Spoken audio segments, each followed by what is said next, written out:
can do is argue about who's the bigger penis? I mean, child. Longwanger. Oh! Throbbing cock. Oh, God, I don't even know what I mean anymore. Jenna, wait! You've got to believe us, Jenna. It was all Coop's fault.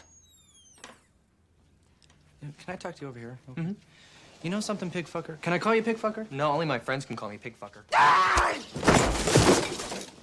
Ow, ow, ow, ow, ow, ow. Ugh. You know what, Coop? You're not my best friend anymore. How do you like that? I love it. Good. I'm glad. I'm sick of playing second fiddle to you and you getting all the recognition. I'm getting myself a new best friend. Wake up, bitch. You're my new best friend. Really? What? It never feels good to be bullied or belittled by our favorite people. But at such moments, it's critical to stand firm, to remember we're worth fighting for. And you beautiful women, Victoria Silvstead, Playmate of the Year. Fuck! When we're confronted by change, forced to accept that our choices consistently rub our closest friends in all the wrong ways. I don't even know why I hang out with you guys. Because you're a piece of shit. I am not a piece of shit. Well, yeah, but you're a little bitch. Sure. God damn it, man. I swear you guys rip on me 13 or 14 more times, I'm out of here.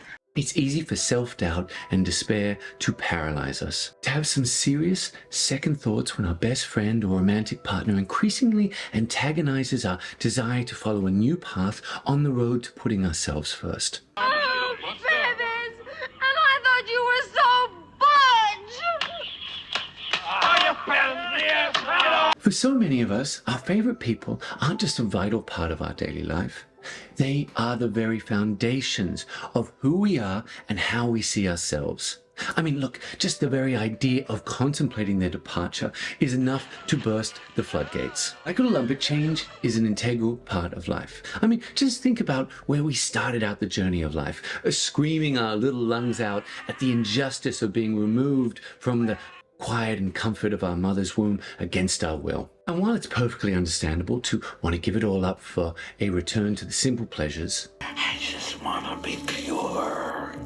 The conveyor belt of life only goes in one direction. While friendly fire is prone to have us falling to pieces on a picture-perfect day, I do wish I hadn't cried so much. we do well to remember that we have a choice in the matter, that every action can take us forward or 2 steps back. Because it all comes back to 2 key ideas, attention and intention. What are we focused on and why? But the question is whether you harness those demons or those demons harness you. Learning to surround ourselves with friends and strangers that offer support and guidance goes a long way to clarifying this focus, which sets us up for today's first lesson, the law of averages. Cashback.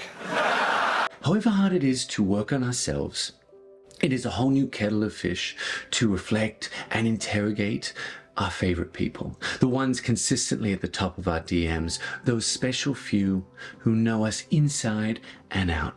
But who we spend our free time with goes a long way to feeding the cycle to replenish and inspire us to create from our happy place. Because the truth is, the best work comes from a place of love and abundance. But if our social life is unbalancing this equilibrium, sparking doubt, despair, and an uncomfortable collection of question marks, then it's time to face facts. While there's no easy way to measure the inherent value of our friendships, Jim Rohn offers great food for thought with his quote, "You are the average of the 5 people you spend the most time with." Jim Rohn's quote visited me amid a critical life decision, one that effectively ruptured the bond with my original crew, the ones that I'd come of age with in high school. Because shortly after my 21st birthday, I was offered placement to pursue a Masters of Filmmaking program in Los Angeles. When I broke the news to my friends, I was surprised by the overwhelmingly lukewarm response. They knew how much this meant to me, and yet almost overnight, many grew distant, almost as if I'd already left. What made this so hard to swallow was that my inherent value was implicitly wrapped up in their validation. While film school was a dream come true, allowing me to find my unique storytelling voice, my social life took a toll. I kept falling into a familiar trap, judging every new acquaintance through the lens of my former tribe. But in the process, I came to discover a new type of relationship, one that had been missing from my life. Creative partnerships, friendships born from a mutual love and fascination with the artistic process. And while I was oblivious of it at the time, I can now look back and acknowledge that this highly charged, creative, and competitive atmosphere drove me to be a better storyteller and filmmaker. In some small way, this gets an idea called Scenius, a term coined by the prodigious musical producer Brian Eno, a personal hero of mine whose opinions always help me ask better questions. Who are you? With Scenius, Eno effectively challenges the genius archetype, the Pablo Picassos or the Ludwig van Beethovens of the world, charging that all great work is forged in a collective vacuum or culture of like-minded artists. I think although great new ideas are usually articulated by individuals, they're nearly always generated by communities. Whenever you look at any of those artists, you find that they lived and drew from a very, very active, flourishing cultural scene. And they were only one of the elements in that scene. All these people who are called genius actually sat in the middle of something that I call Scenius, S-C-E-N-I-U-S. So just as genius is the creative intelligence of an individual, Scenius is the creative intelligence of a community. Whether we know it or not, we all belong and contribute to our own unique variation of Scenius.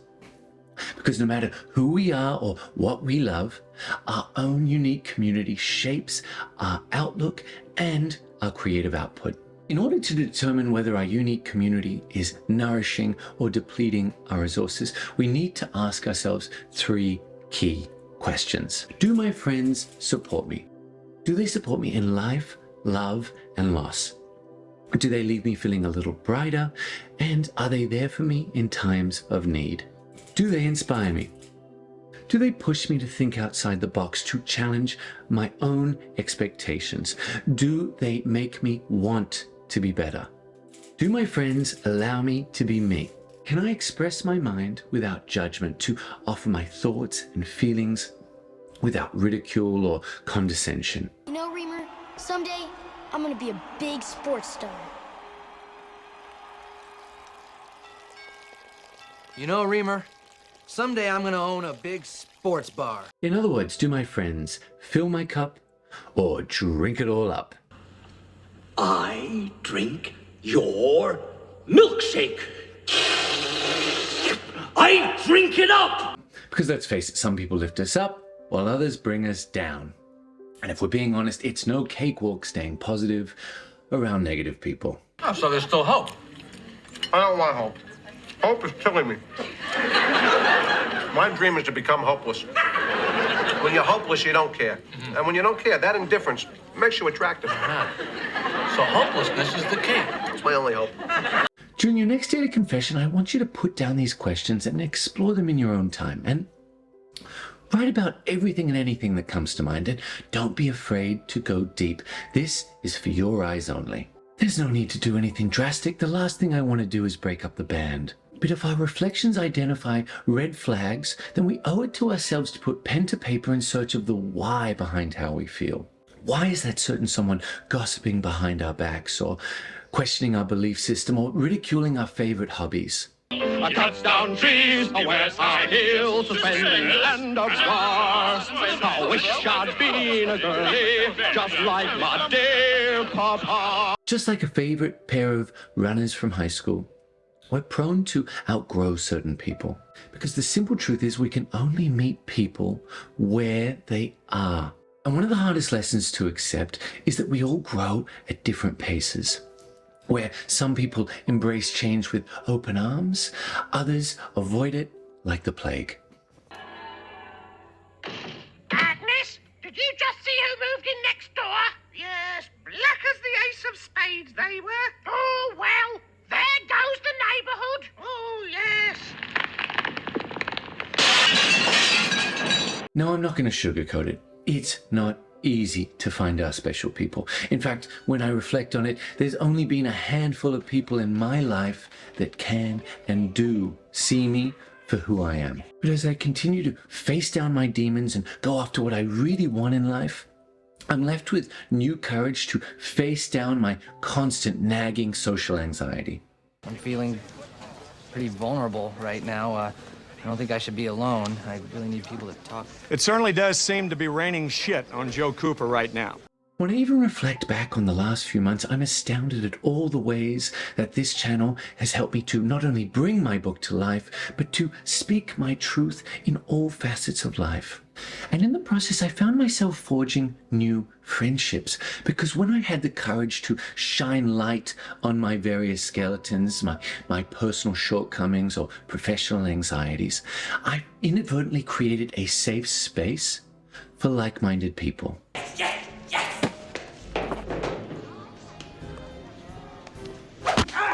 It never ceases to amaze me how friendship comes in all shapes and sizes. That some of the most interesting people I meet not only have nothing to do with the film business, but often go months on end without a good movie or television series. I feel like I'm taking crazy pills! But our mutual feeling of being fellow outsiders, along with an inclination towards feeding the better angels of our nature, more than makes up for it.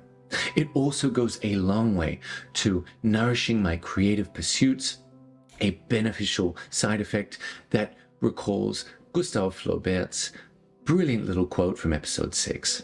Be regular and orderly in your life so that you may be violent and original in your work.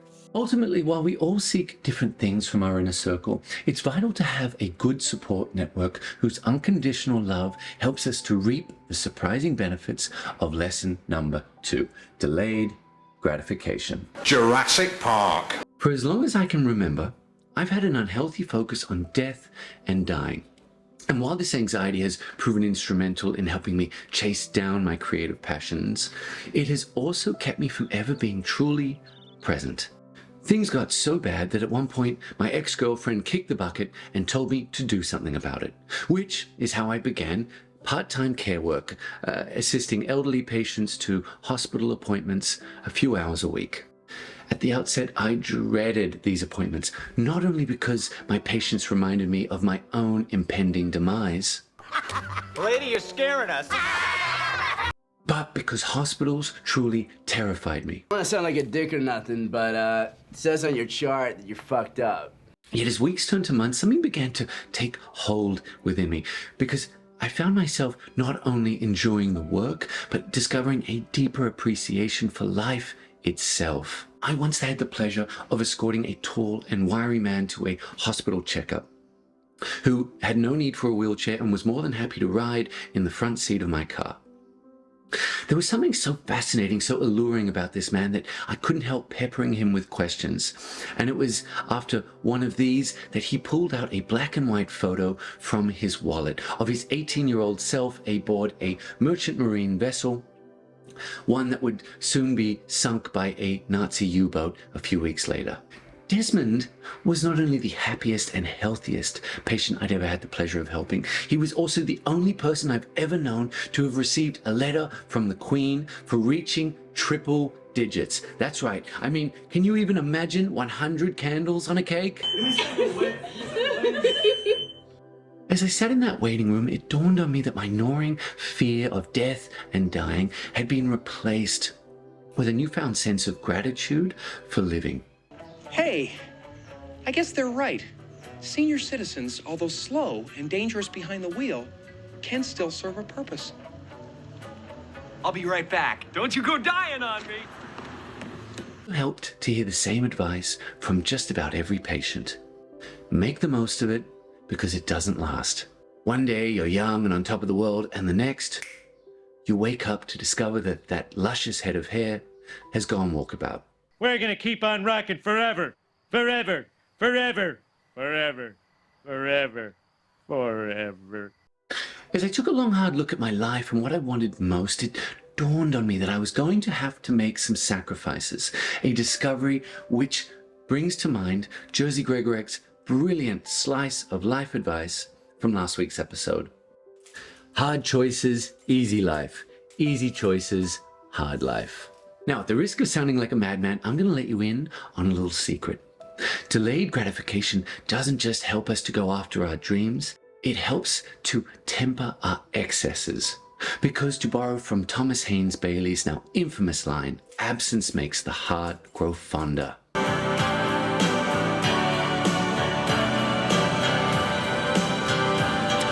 Goodbye, my love. Now, I'm going to be clear.